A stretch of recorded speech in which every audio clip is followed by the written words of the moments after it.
नमस्कार। अभी आप सुनने जा रहे हैं प्रेमचंद जी द्वारा लिखित कहानी विषम समस्या। मेरा नाम मनोज भाटिया है। चलिए शुरू करते हैं कहानी विषम समस्या। मेरे दफ्तर में 4 चपरासी थे। उनमें से एक का नाम गरीब था। बहुत ही सीधा, बड़ा आज्ञाकारी, अपने काम में चौकस रहने वाला, घुड़कियाँ खाकर चुप रह जाने वाला। यथा नाम तथा गुण गरीब मनुष्य था। मुझे इसी दफ्तर में आए साल भर हो गया था, मगर मैंने उसे एक दिन के लिए भी गैर हाजिर नहीं पाया था। मैं उसे 9 बजे दफ्तर में अपनी दरी पर बैठे हुए देखने का ऐसा आदी हो गया था, मानो वह भी इस इमारत का कोई अंग है। इतना सरल है कि किसी की बात टालना जानता भी ना था। एक चपरासी मुसलमान था। उससे सारा दफ्तर डरता था, मालूम नहीं क्यों। मुझे तो इसका कारण सिवाय उसकी बड़ी बड़ी बातों के और कुछ नहीं मालूम होता। उसके कथा अनुसार उसके चचेरे भाई रामपुर रियासत के कोतवाल थे। उसे सर्वसम्मति ने काजी साहब की उपाधि दे रखी थी। शेष 2 महाशय जाति के ब्राह्मण थे। उनके आशीर्वाद का मूल्य उनके काम से अधिक था। ये तीनों काम चोर, गुस्ताख और आलसी थे। कोई छोटा सा भी काम करने को कहिए तो बिना नाक भौं सिकोड़े ना करते थे। क्लर्कों को तो कुछ समझते ही ना थे, केवल बड़े बाबू से कुछ डरते, यद्यपि कभी कभी उनसे भी बेअदबी कर बैठते थे। मगर इन सब दुर्गुणों के होते हुए भी दफ्तर में किसी की मिट्टी इतनी खराब नहीं थी जितनी बेचारे गरीब की। तरक्की का अवसर आता तो ये तीनों नंबर मार ले जाते। गरीब को कोई नहीं पूछता था और सब 10-10 रुपये पाते थे, पर बेचारा गरीब 7 पर ही पड़ा हुआ था। सुबह से शाम तक उसके पैर एक क्षण के लिए भी नहीं टिकते थे। यहाँ तक कि तीनों चपरासी भी उस पर क्रोध जताते और ऊपर की आमदनी में उसे कोई भाग ना देते थे। तिस पर भी दफ्तर के सब कर्मचारी से लेकर बड़े बाबू तक उससे चिढ़ते थे। उसको कितनी ही बार जुर्माना हो चुका था और डांट फटकार तो नित्य का व्यवहार था। इसका रहस्य मेरी समझ में कुछ नहीं आता था। मुझे उस पर दया आती थी और अपने बर्ताव से मैं यह दिखाना चाहता था कि उसकी आदर मेरी दृष्टि में अन्य चपरासियों से कम नहीं है। यहाँ तक कि कई बार मैं उसके पीछे कर्मचारियों से लड़ भी चुका था। एक दिन बड़े बाबू ने गरीब से अपनी मेज़ साफ़ करने को कहा। वह तुरंत मेज़ साफ़ करने लगा। देवयोग से झाड़ना का झटका लगा और दवात उलट गई और रोशनाई मेज पर फैल गई। बड़े बाबू यह देखते ही जामे से बाहर हो गए। उसके दोनों कान पकड़कर खूब ऐठे और भारतवर्ष की सभी प्रचलित भाषाओं से दुर्वचन चुन चुनकर उसे सुनाने लगे। बेचारे गरीब आंखों में आंसू भरे चुपचाप मूर्तिवत सुनता था, मानो उसने कोई हत्या कर डाली हो। मुझे बड़े बाबू का जरा सी बात पर इतना भयंकर रौद्र रूप धारण करना बुरा मालूम हुआ। यदि किसी दूसरे चपरासी ने उससे भी बड़ा अपराध किया होता तो भी उस पर इतना कठोर व्रज प्रहार ना होता। मैंने अंग्रेजी में कहा, बाबू साहब ये अन्याय कर रहे हैं। उसने जानबूझकर तो रोशनाई गिराई नहीं। उसका इतना कड़ा दंड देना अनुचित की पराकाष्ठा है। बाबूजी ने नम्रता से कहा, आप इसे जानते नहीं, यह बड़ा दुष्ट है। मैं तो इसकी कोई दुष्टता नहीं देखता। आप अभी इसे जाने नहीं। यह बड़ा पाजी है। इसके घर में 2 हलों की खेती होती है, हजारों का लेन देन करता है, कई भैंसें लगती हैं। इसे इन बातों का घमंड है। घर की दशा ऐसी ही होती तो आपके यहाँ चपरासीगिरी क्यों करता? बड़े बाबू ने गंभीर भाव से कहा, विश्वास मानिए बड़ा पोड़ा आदमी है और बला का मक्खी चूस है। यदि ऐसा ही है तो भी तो कोई अपराध नहीं है। अभी आप यहाँ कुछ दिन और रहिए तो आपको मालूम हो जाएगा कि यह कितना कमीना आदमी है। एक दूसरे महाशय बोल उठे, भाई साहब इसके घर मनो दूध होता है, मनो ज्वार चना मटर होती है, लेकिन थोड़ा सा दफ्तर वाले को भी तो दे देना चाहिए इसको। यहाँ इन चीज़ों के लिए तरस तरस कर रह जाते हैं, तो फिर क्यों ना जी जले। और यह सब कुछ इसी नौकरी की बदौलत तो हुआ है, नहीं तो पहले इसके घर में भुनी भांग तक ना थी। बड़े बाबू सकुचा कर बोले, यह कोई बात नहीं, उसकी चीज़ है, चाहे किसी को दे या ना दे। मैं उसका मर्म कुछ कुछ समझ गया। बोला, यदि ऐसा तुच्छ हृदय का आदमी है तो वास्तव में पशु है। मैं यह ना जानता था। अब बड़े बाबू भी खुले, संकोच दूर हुआ। बोले, इन बातों से उबार तो होता नहीं, केवल देने वाले की सहृदयता प्रकट होती है और आशा भी उसी से की जाती है जो योग्य है। इसमें कुछ सामर्थ्य ही नहीं, जिसमें कुछ सामर्थ्य ही नहीं उससे कोई आशा भी नहीं करता। नंगे से कोई क्या लेगा। रहस्य खुल गया। बड़े बाबू ने सरल भाव से सारी अवस्था दर्शा दी। समृद्धि के शत्रु सब होते हैं, छोटे ही नहीं बड़े भी। हमारी ससुराल या ननिहाल दरिद्र हो तो हम उससे कोई आशा नहीं रखते, कदाचित हम उसे भूल जाते हैं, किंतु वे सामर्थ्यवान होकर हमें ना पूछें, हमारे यहाँ तीज और चौथा ना भेजें तो हमारे कलेजे पर सांप लौटने लगता है।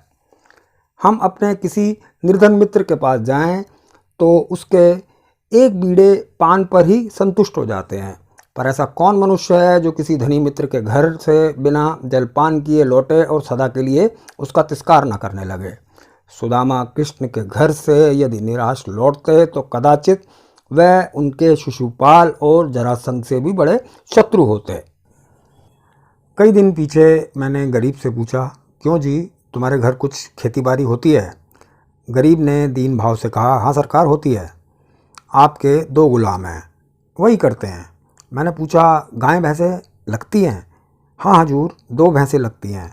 गायें अभी गर्भिन हैं। आप लोगों की दया से पेट की रोटियां चल जाती हैं।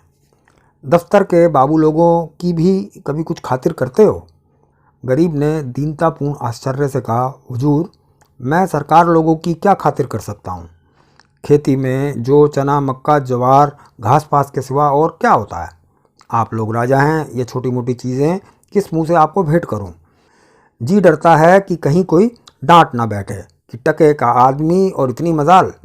इसी मारे बाबूजी कभी हिम्मत नहीं पड़ती, नहीं तो दूध घी की कौन बिसात थी।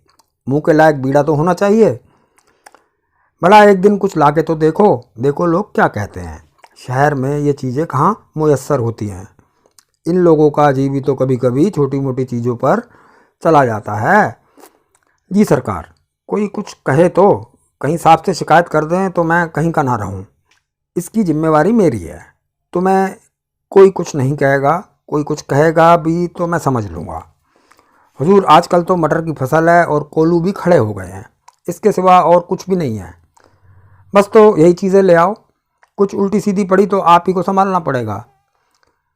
दूसरे दिन गरीब आया तो उसके साथ 3 हट्टे कट्टे युवक भी थे। 2 के सिरों पर 2 टोकरियां थी, उसमें मटर की फलियां भरी हुई थी। एक के सिर पर मटका था जिसमें ऊख का रस था। तीनों युवक ऊख का एक एक गट्ठा काख में दबाए हुए थे। गरीब आकर चुपके से बरामदे के सामने पेड़ के नीचे खड़ा हो गया।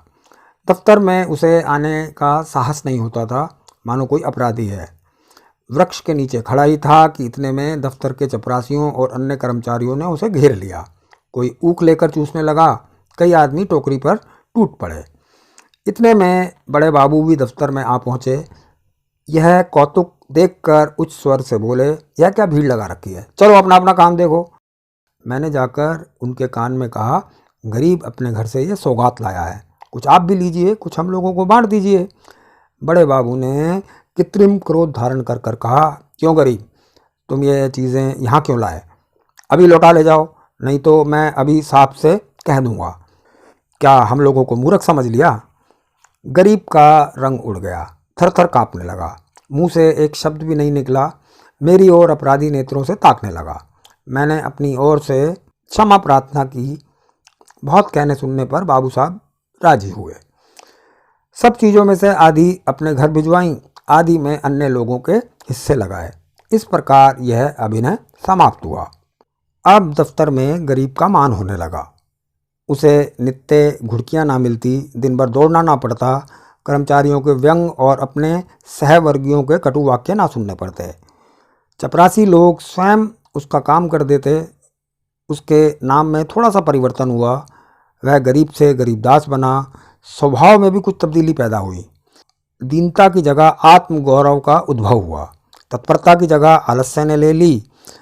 वह अब कभी कभी दफ्तर देर से भी आता और कभी बीमारी का बहाना कर कर घर बैठ जाता। उसके सभी अपराध अब क्षम्य थे। उसे अपनी प्रतिष्ठा का गुर हाथ लग गया। वह अब 10वें 5वें दिन दूध दही आदि लाकर बड़े बाबू को भेंट किया करता। वह देवता को संतुष्ट करना सीख गया था। सरलता के बदले अब उसमें काइयापन आ गया। एक रोज़ बड़े बाबू ने उसे सरकारी फार्मों का पार्सल छुड़ाने के लिए स्टेशन भेजा। कई बड़े बड़े पुलिंदे थे ठेले पर आए। गरीब ने ठेले वालों से 12 आना मजूरी तय की। जब कागज़ दफ्तर में पहुंच गए तो उसने बाबू से 12 आने पैसे ठेले वाले को देने के लिए वसूल किए। लेकिन दफ्तर से कुछ दूर आकर उसकी नीयत बदली, अपनी दस्तूरी मांगने लगा। ठेला वाला राजी ना हुआ। इस पर गरीब ने बिगड़कर सब पैसे अपने जेब में रख लिए और धमका कर बोला, अब एक फूटी कोड़ी ना दूंगा, जाओ जहाँ चाहो फरियाद करो, देखें हमारा क्या बना लेते हो। ठेले वाले ने जब देखा कि भेंट ना देने से जमा ही गायब हो जाती है तो रो धोकर 4 आने पैसे देने को राजी हुआ। गरीब ने अठन्नी उसके हवाले की और 12 आने की रसीद लिखवाकर उसके अंगूठे का निशान लगवाया और रसीद दफ्तर में दाखिल हो गई। वह कौतूल देखकर मैं दंग रह गया।